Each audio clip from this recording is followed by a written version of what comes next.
Bugün edebi eserlerini okuylar mı? Milli edebiyatga ihtiyaç var mı? Tatar tilini üstürü maksatından mahsus konkurs ilan etildi. Balalar edebiyatına nindi ihtibar verilecek. Biz bugün de online rejimde işleybiz, konaklarımız Skype aşa elimtede. Hayırlı kiş isemisiz, efirde Attay Anunuktas tapşırığı stüdiyada Almaz Afiyatov. Hayırlı kiş muhterem konaklar, bugün milli edebiyat turunda söyleşecek. Biz hem bu soңғы oturuşlarının birisinde komissiya oturuşu turunda aytуым. Elbette indi türlüden türlü konkurs beygiler turunda da söz bardı. Mine edebiyat beygisi turunda tefsillebrek iştesiydi. Rüstem, nindi beygi olanın şortları nindirek? İsәнмесез, хәерле кич һәммәгезгә дә. Мин инде шушы әдәби конкурсны оештыручыларның берсе буларак, инде кыскача гына мәгълүмат биреп үтим. Шуннан да бу моңа кадәр шушындый масштаблы, күп номинацияле һәм инде киң кылачлы конкурсның бездә булганы юк иде. Бу беренчедән номинациялар күплеге ягыннан да үзенчәлекле, икенчедән инде ресурслар ягыннан да, финанс чыгымнары буенча да. Шуңа күрә безнең бу конкурска өметебез зурдан. Һәм инде әлбәттә комиссия әгъзалары сөйләшкәндә үзара мондый конкурс кирәк микән дигәндә сораулар туды. Галимнәр белән аралашканда, язучылар белән бу чыннан да иң беренче чиратта безгә үзебезнең мөмкинлекләрне, потенциалны ачыклар өчен кирәк иде. Чөнки бу Татарстанда гына түгел, Россия төбәкләрен, дөнья буенча сөйләгән татар язучыларында барлар дип өметләнәбез. Һәм инде безнең бүгенге хәләтебезгә бәя бирер дип уйлыйбыз. Ул конкурс 10 номинациядан тора. Бында инде өлкәннәр өчен булачак бу әдәби конкурс, балалар өчен безнең комиссияның аерым конкурсы бар, һәм шулай ук инде пьесалар буенча, театрлар буенча аерым конкурслар. Бу конкурста исә 10 номинация булар: роман, повесть, хикәя, поэма, шигырь, һәм инде үсмерләр әдәбияты буенча повесть, хикәя номинацияләре һәм шигырь номинациясе, балалар әдәбияты буенча хикәя һәм шигырь номинациясе.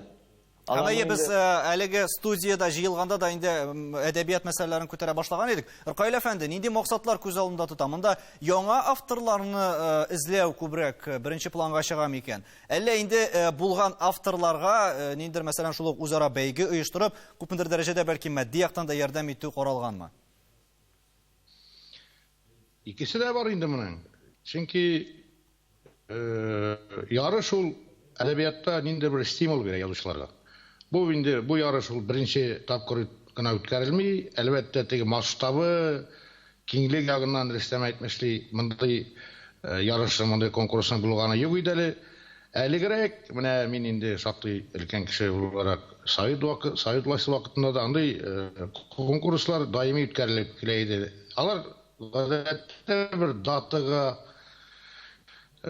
карап билгеләнә иде. Мәсәлән, Октябрь революциясенең 60 еллыгына, яисә комсомол юбилеена, менә шундый конкурслар даими рәвештә үткәрелде Совет хакимияте вакытында да.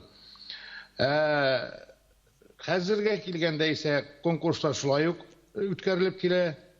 Аны язучылар берлеге дә үткәрә инде менә ниндидер мәсәлән авыл хуҗалыгы министрлыгы белән, Татнефть белән, шулай Казан уклары журналында да конкурслар, ярышлар даими игълан ителә. Моның әлбәттә нәтиҗәсе бар. Дөресен әйткәндә, яшерен батырын түгел бит инде. Хәзер каләм хакы гонорар шактый дип түгел, шактый дип әйтүгә урынсыздыр. Бик түбән. Шуңа күрә язучы бит әле ул теге әүлия түгел, ул аңарга да яшәргә кирәк, гаиләсен алып барырга. Шуңа күрә ул менә сезнең теге сорауның икенче дишенә күчкәндә, әлбәттә матди яктан аңа ниндидер рух өстәү, стимул бирүдә булып тора.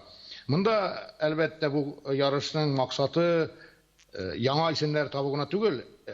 Гәрчә әлбәттә яңа кешеләр, яңа исемнәр пәйда булса, ул безнең өчен эшләтә куаныч булыр иде. Чөнки әдәбият үзенең яңа яшь кешеләре белән куәтле, яңа кан килеп торырга тиеш. Бу әлбәттә ниндидер бер мондый максатта куела, ләкин әле безнең менә эшли торган дәрманлы, әхвәтле язучыларыбыз да бар. Аларга бу менә шушы яңа әсәрләр язарга рухландырыр дип уйлыйм шушы Һәм ярыш. шулай өстәмә стимул булыр инде. Камария Зинуровна, бүген менә ничек уйлыйсыз, татар әдәбиятына ихтыяҗ бармы? Кемнәр укый аны? Һәм менә бу конкурслар бәлки тагын да аның инде мәртәбәсен дип әйтик, дәрәҗәсен арттырып җибәрмәсме? Мин әлбәттә менә Рыкаил әфәнде әйткән сүзләргә кушылам, аларны хуплыйм. Әмма ярышлар бөтен өлкәләрдә конкурслар булып торалар. Әдәбият өлкәсендәге конкурс ул шулай ук кирәк, бигрәк тә ул тел белән бәйле. Менә хәзер безнең телебезне саклау проблемасы килеп туды алдыбызга. Барбер мин моны бу конкурсны телне саклауда хәл иткеч фактор булыр дигән фикердә булмасам да гәрчә, әмма шушы вазгыятьтә, хәзерге вазгыятьтә бу конкурсны уңай бәялим. Һәм Рыкаил әфәнде әйткән шул ук ниләрне, язучыларны гонорар мәсьәләсе күтәрелде менә. Алар белән дә килешәм, бу теләктәшлек белдерү, рухландыру, яңа әсәрләр тудыруга. Әмма яңа әсәрләрне укучы укысын өчен, укучы ана телен белергә тиеш һәм ана телендә фикер йөртергә тиеш. Шуңа күрә беренче планга чыга мәктәпләрдә ана телендә укыту проблемасы. Хәзер менә авыл мәктәпләрендә дә русча белем алган кешеләр, мәсәлән, кичә генә шундый очрак булды. Коръән китабын рус телендәгесен табып җибәрегез әле дигән мөрәҗәгать ясыйлар. Рус мәктәбендә укыдык, без аның татарчасын аңламыйбыз, гәрчә татарчасы кулыбызда булса да диләр. Менә бу бер ягы. Ихтыяҗ булсын өчен мәктәпләрне күтәрергә кирәк безгә. Әдәби әсәрләрне укырга ихтыяҗ булсын өчен. Һәм икенче ягын тагын әйтеп китәсем килә. Әлбәттә, әдәбиятта шедеврлар конкурс игълан иткәнгә карап тумыйлар дип уйлыйм мин. Ул язучының талантына карап, талант ул гонорар белән дә, конкурс белән дә бәяләнми. Шедеврлар туа торган мизгелләр алар икенчерәк дип бәялим. Шуңа күрә менә минем фикерем шушындыйрак бу мәсьәләдә. Кемнәр катнашалар икән Рөстәм монда? Монда үзешчәннәрме, профессиональ язучылармы, киртәләр бармы монда, ниндидер шикләр катнашучыларга карата? Һәм һәр теләгән кеше дә бу бәйгедә катнашып шулай ук инде җиңү алырга мөмкинме? Монда әйткәнебезчә бит әле шул ук, мәсәлән, заказга язу дигән төшенчә, ул бит әле иҗат кешеләренә бик кайберләренә туры да килеп бетмәскә мөмкин. Бары тик менә бәйгегә дип кенә әзерләнгән иҗат әсәрләре булырга тиешме ул? Әллә инде элегрәк язылган һәм менә төрле жанрда язылган әсәрләрдә китерергә ярыймы? Бу конкурсның бер үзенчәлеге, монда бернинди шикләр юк. Беренчедән яшь буенча да, икенчедән географик шикләр дә юк, һәм темалар шиге дә юк. Әлбәттә, бер генә шикләү бар, бәйгегә бары тик яңа әсәрләр, яңа язылган, бер кайда да басылмаган әсәрләр генә җибәрелә ала.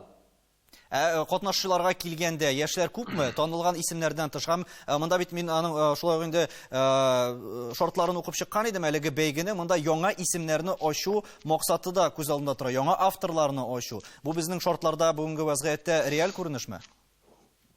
Менә монда мин инде үзебезнең тәҗрибәдән генә чыгып әйтә алам. Канатларым менә 3 ел уздырабыз әдәби конкурслар. Бу инде повесть һәм хикәяләргә зур булмаган конкурс. Ел сайын 150 автор була инде. Төркиядән дә катнашалар, Башкортстаннан бик күпләп катнашалар, Оренбург, Пермьнән һәм Татарстан төбәкләреннән. Шушы 150 эшнең инде әйтик, барбер 70-80 яңа исем була. Алар инде мин әйтмим, югары сыйфатлы әсәрләр дип. Ләкин аларның потенциалы булган язучылар табабыз һәм алар белән тыгызрак эшли башлыйбыз. Менә бу конкурсның тагын да киңрәк булыр дигән өмет бар инде, яңа исемнәрне табырбыз дигән.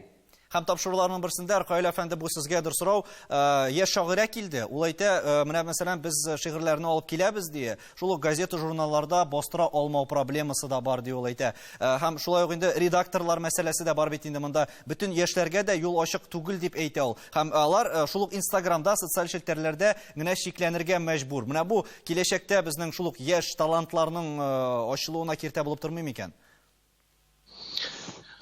Иң башта мин Камария ханымның сүзен хуплау белән башлыйм әле. Ул да мине хуплады, мин дә аны хуплыйм. Әлбәттә, монда әдәби ярышлар, конкурслар ул телне саклауда, милләтне саклауда birinchil түгелдер.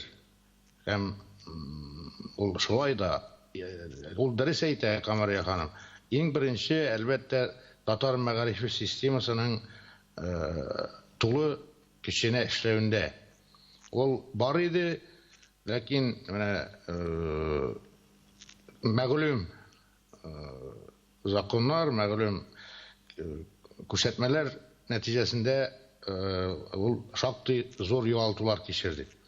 Менә 90-нчы елларда заманалар ничектер безнең файдага үзгәреп киткәч, демократия җилләре искәч, һәм күп татар үзенең милләте белән, үзенең тарихы белән горурлана башлагач, мәктәпләрдә татар теленең рухы күтәрелгәч, бик күп яшьләр әдәбиятка килде бит.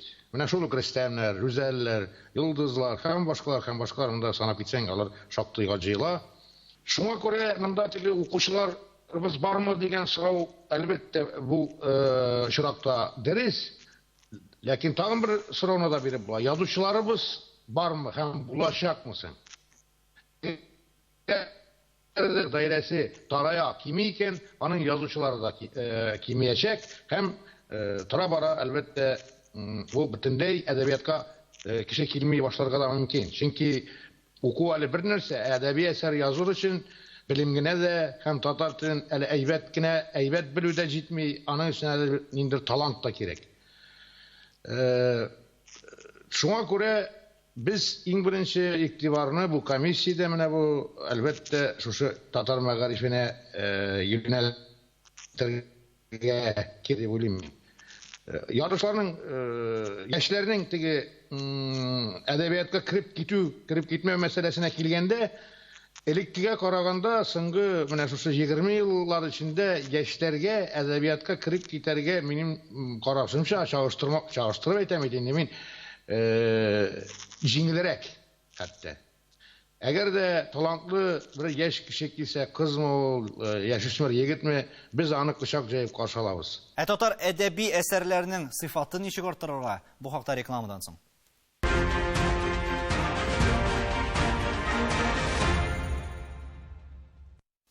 Татарстан Яңа гасыр телеканалында таяну нуктасы тапшыру. Без бүген милли әдәбият турында фикер алышабыз. Камария Зинуровна, рекламага кадәр киткәнче менә тел мәсьәләсенә тукталган идек. Менә әдәби әсәрләрнең сыйфаты үзгәрде микән? Заманча авторларда ул аерыламы? Менә уку өчен җиңелме ул? Әллә нинди таләпләргә җавап бирергә тиеш? Анда бит әле мәгънәдә, фәлсәфәдә һәм әлбәттә телнең барлык әһәңе үзенчәлекләрдә сакланып калырга тиеш. Әлбәттә бу мәсьәләдә камиллекнең шиге юк диләр. Яхшылык әсәрләргә куела торган таләпләр, алар көн сайын бөтенебез әйтеп торсак та, алар урынлы булачаклар. Әлбәттә хәзерге заман баласына инде язгы җилләр әсәрен, мәсәлән, әсәрен укып хузурлана торган балалар юк, чөнки телне белү дәрәҗәсе шул дәрәҗәдә. Әмма әдәби әсәрләрнең сыйфаты мин уйлыйм, хәзерге әсәрләр, менә бу конкурста бу сорауга җавап бирер дип уйлыйм.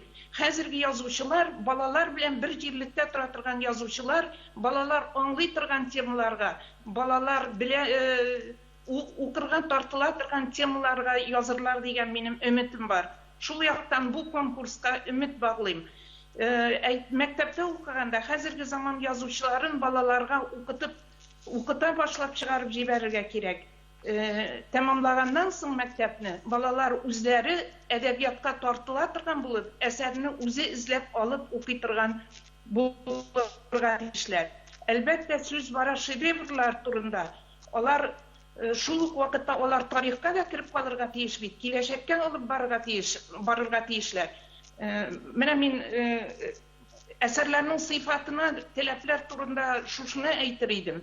Бәяне инде менә белгечләр буларак Рөстәм әфәнде белән Ркаил әфәнде бирерләр дип уйлыйм. Рөстәмгә темалар турында да сорау бирик. Менә хәзерге яшьләр нинди мәсьәләләрне күтәрергә тырыша һәм нинди темаларга мөрәҗәгать итәләр? Шул ук бары тик мәхәббәт белән чикләнеп калмыйлардыр бит инде.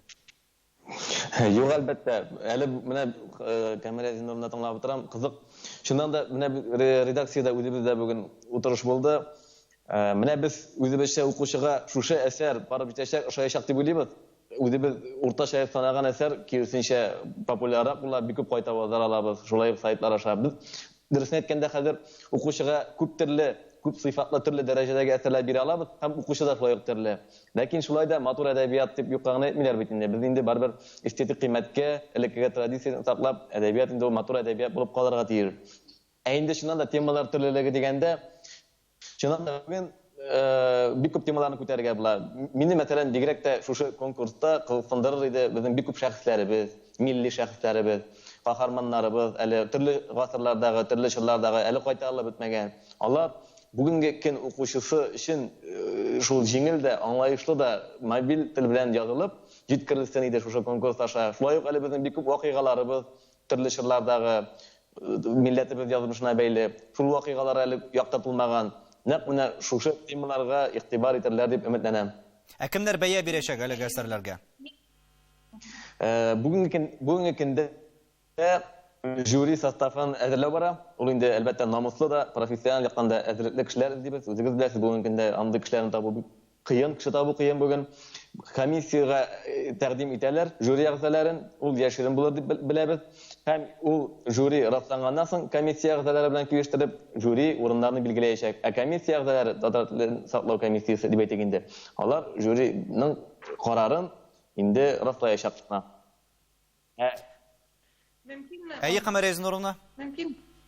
Менә тема мәсьәләсенә бәйләп минем әйтәсем килсә әйбәт булыр. Милләтнең язмышына, тарихына кагылган әсәрләр булырга тиеш дип уйлыйм. Аннары соң телебезнең матурлыгына, аның камиллегенә баланы мөкиббән китерә торган менә шундый дәрәҗәдәге әсәрләр көтеп калабыз әлбәттә бу ярыштан. Ул бик киң масштаблы, шуңа күрә көчләр күп салына, аның нәтиҗәсе дә милләткә хезмәт итә торган, милләтнең тарихын бала кызыксына торган, яшьләр кызыксына торган дәрәҗәдә бирә торган әсәрләр тумасмы дигән өмет бар әлбәттә. Айгөл Әхмәтгалиева видеоязмасын һәм фикерен тыңлап үтик, аннары дәвам иттерербез. Ни өчен бүген татарча шигырь, хикәя язарга атлыгып торучы балалар саны бик аз, хәтта бармак белән санарлык дигән сорауга бер генә төсле җавап биреп булмас иде. Аның төп сәбәбе әлбәттә иң беренчесе гаилә. Әгәр гаиләдә балага үз телендә бишек җыры җырлаучы әнкәйләр булмаса, аңа сак-сак бәйтләрен сөйләүче, әкиятләр сөйләүче әбекәйләр булмаса, гомумән ана сөте белән кермәсә, балага инде тана сөте белән генә телдә, әдәбиятта һәм китапка булган мәхәббәт тә бирелмәячәк. Икенчесе безнең мәктәпләребез. Мәктәптә менә бу татар теле, әдәбияты дәресләренең кимүе, гомумән игътибарның бик түбәнәюе, әлбәттә тез астына иң нык китереп суга торган проблемаларның берсе. Һәм өченчесе китапка булган мөнәсәбәт дияр идем мин. Беренчедән, өйдә хәзер балалар өчен китап сатып алуны ата-ана нишләптер гайре табигый һәм заманнан артта калган бер күренеш дип саный. Кыйбатлы телефон сатып алса ала, әмма балалар өчен китапка ни кызганыч, аның игътибары да, акчасы да табылмый. Айгөл Әхмәтгалиева фикере иде. Боркай әфәнде, балалар иҗатына күчкәнбез икән. Менә бүген татар балаларын канәгатьләндерерлек китаплар бармы алар? Һәм шул ук әкиятләр, мәсәлән, татар телендәге һәм башка темаларга милли китапларны табып буламы? Безнең әдәбиятны булай тулаем күз алдына китерсәң, бик күп әйбер җитмәген күрәсең. Әлбәттә, балалар өчен әдәбият, мәсәлән, мине шәхсән канәгатьләндерерлек түгел. Шул ук менә минем үземнең дә бит инде балалар бар, әле кечесе мәктәптә укый. Ул нәрсә укый? Ул менә фэнтези жанрында китаплар укырга ярата. Ләкин алар безнең татар әдәбиятында юк диярлек. Шуңа күрә балалар нәрсә тели? Хәзерге балалар. Аларга нәрсә кирәк? Аларның ихтияҗы нинди? Татар язучысы бигрәк тә балалар өчен, яшүсмерләр өчен язучы аны әлбәттә тәгаен белергә һәм шул юнәлештә иҗат итәргә тиеш. Соңгы ничә 100 ел тарихны, безнең әдәбият тарихын карасаң, ул бүтән әдәбиятлардан нәрсәсе белән аерыла? Бер сыйфаты аны айырып тора. Дәүләтчелекне сагыну, дәүләтчелеккә омтылу. Шуңа күрә бүген дә безнең укучыга, безнең әдәбиятка milli аңны кузгата торган, milli аңны уята торган әсәрләр кирәк. Бәлки әле проблемага тирәнрәк тә карарга кирәктер, чөнки балачактан башлана дип әйтәбез. Камәрә Изнурны килешәсездер. Әгәр дә менә балалар өчен тотып алырдай, шул ук инде балалар бакчасына йөри торган, әле яңа туган балаларга әгәр дә без инде татарча әсәрләр, мәсәлән, шул ук шигырьләр, җырлар укый алмыйбыз икән, андый китаплар юк икән, аннары киләчәктә ничек өметләнергә була һәм ничек аңа туган телгә мәхәббәтне уята алыйк дибез? Әйе. Балалар бакчасынан башлап, ул менә әни сөте белән кермәгән, тана сөте белән керми дигәндә бик күп тапкыр китерелде бит бүген. Шул ана сөте темасы дәвам итә бакчага баргач. Аны тәрбиячеләр тотып алып, бу әйберне балаларга менә шушы әдәби әсәрләр аша телне кертә башлыйлар. Әнидән алып беренче адымнарын ясап, әни ярдәме белән гаиләдә бакчага килеп керә бала. Бакчада тел өйрәтелергә тиеш. Аннары ул мәктәпкә китә. Мәктәптә фәннәр укыту ана телендә булырга тиеш. Менә шушылай итеп, теге ана сөте белән кермәгән, тана сөте белән керми дигән әйбер, ул фәкать гаилә генә дигәнне аңлатмый. Без шул якка борылып бетеп барабыз. Әмма бу ялгыш. Мәктәпнең роле бинихаят күп, зур. Шуңа күрә менә излексез милли мәгариф системасы татар телендәге әдәби әсәрләрне, матур әдәбиятны укый торган балаларны үстерә. Язучылар да пәйда булуга ярдәм итер дигән өмет бар. Гәрчә язучы инде ул Аллаһтан җибәрелә торган илаһи зат дип мин бәялыйм. Яхшы язучы ул алтын бәһәсе халык өчен. Шулай итеп бик зур әһәмияте излексез милли мәгарифнең. Балалар бакчасы, ана телендә укытыла торган мәктәп, югары уку йорты. Телне саклыйбыз дисәк, әдәбиятны үстерик дисәк, укучылар булсын дисәк, без шушы эшләрне эшләргә тиешбез. Бәйгегә әйләнеп кайтсак, Рөстәм, балалар әдәбиятына нинди урын биреләчәк әлеге конкурста? Бу сорауга җавап бирә башлаганчы мин Камәрия Зиннурның сүзен дәвам итим әле. Чыннан да менә балалар өчен конкурста жюри булган бар. Гадәттә 13 яшькә кадәрге балалар әсәрләре бик күп килә. Бик күп була, алар бик кызык үзләре язган булалар, әкиятләр, шигырьләр була. Һәм инде яшь арта барган саен аларның саны кими, 16-17 яшьләрдә бик аз кеше кала. Бу нәрсә дигән сүз инде, димәк, талантлы гына балалар да бар, ләкин алар белән эшләү җитми. Менә әлегрәк Туфанага исән булганда, ул мәдәният дөньясында чыгыш ясаганда, кара каршы тапшыруында сезнең каналдагы гел әйтә иде. Татар теле укытучылары турында басым ясап. Һәм менә хәзер мин аны бүген аңлыйм. Чыннан да безгә әгәр дә шушы талантлы балаларыбыз татар телендә язда иҗат итә торган балаларыбыз үссен өчен, нәкъ менә татар теле укытучыларына карашны тамырдан үзгәртергә кирәк. Бу инде аларның менә мәктәптәге ролен арттыру, аларның дәрәҗәсен арттыру, күтәрү һәм аларны мәктәп тормышындагы төп чараларда катнаштыру. Нәкъ менә шушы татар чараларын арттырып, шушы элегрәк дип әйтәм инде мин инде конкретатлар яшь кеше барак инде, ләкин әдәби түгәрәкләр бар иде. Өметле каләм, яшь каләм һәм шушы алар шушында йөргән балалар белән һәрвакыт язучылар, журналистлар, элем театры һәм татар теле укытучылары шушы егет кызларны үстерү өчен көч куя иде. Менә безгә хәзер татар мәктәпләрендә дә шушыны кайтарып, әйтәм бит татар әдәбият теле һәм әдәбияты укытучыларының бәлки финанс ягыннан да хәлләрен яхшыртып, шушы дәрәҗәләрен арттырып эшләргә кирәк. Балалар әдәбияты әлбәттә бик кызыклы, аларның балаларның үзләреннән дә бик әсәрләр күп һәрвакытта да килә. Алар Иркайлап әйткән фэнтези жанрында да, шулай ук инде әкиятләр төрле кызыклы, ихлас әкиятләр үзләре язганнарында. Ул балалар әдәбиятына менә сез аны үзегезнең каналдан да күрәсездер инде. Ничәдер секунд эчендә бала кирип китмәсә мультфильмга, аны җәлеп итеп булмый. Менә әдәбиятта да балалар өчен мавыктыргыч табылган. Һәм инде яхшылык, яманлык көрәше аша яхшылыкка ирешү, тәрбияви максатларны куйган әсәрләр кирәк. Ләкин шул вакытта безгә татарныкы булган һәм татарлыгы чагылып торган геройлар кирәк. Әдәбият балалар өчен әдәби әсәрләрдә истә кала торган, горурлана торган. Рөкаил әфәнде, нәтиҗә ясап әйтсәк, менә бу бәйгеләрне үткәрүдә сезнеңчә нәрсә таян ноктасы булырга тиеш? Моның ул бәйге дип әйтмәү инде, бу әдәби ярышларны үткәрүдә тип таяну ноктасы әлбәттә талант булырга тиеш. Менә балалар иҗаты турында сүз булды инде. Мин андый конкурслар бар, Илхам, менә Глаголица, һәм башка конкурслар, Иделем Акчарлагы балаларның иҗатын. Ләкин күбесендә күреп торасың, бала үзе язмаган, аның укытучысы язганмы, әнисе язып биргәнме. Шуңа күрә тип таян нуктасы талант һәм намус, виждан булырга тиеш.